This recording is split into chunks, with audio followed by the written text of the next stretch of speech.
Top 10 Jinggoy Estrada's siblings. 10. Si Joel Eduardo Ejercito ay kapatid ni Jinggoy sa amang si Erap.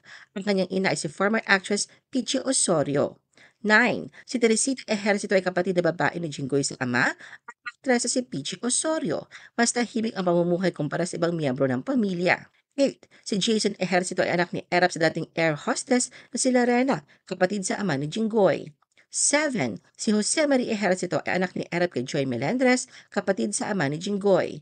6. Si Jacob Ejercito ay bunso sa mga anak ni na Erap at Laarni, model at cover ng magazine. 5. Si Jerica Ejercito ay anak ni na Erap at Laarni Enriquez, kapatid sa ama ni Jinggoy, naging PCW Commissioner. 4. Si Jude Estrada ang bunsong kapatid ni Jinggoy kina Erap at Loy. Pribado ang kanyang pamumuhay at hindi siya gaanong nasa publiko. 3. Si Jackie Ejercito ay kapatid na babae ni Jinggoy sa amang si Erap at inang si Loy, kasal noon kay Beaver Lopez. Siya ay nasa negosyo at civic activities at dating nasa politika.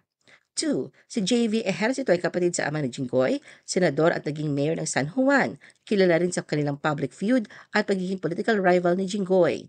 1. Si Jake Ejercito, isa sa mga pinakakilalang kapatid sa ama ni Jinggoy, aktor at TV personality at ama ng anak ni Andy Eigenman na si Ellie.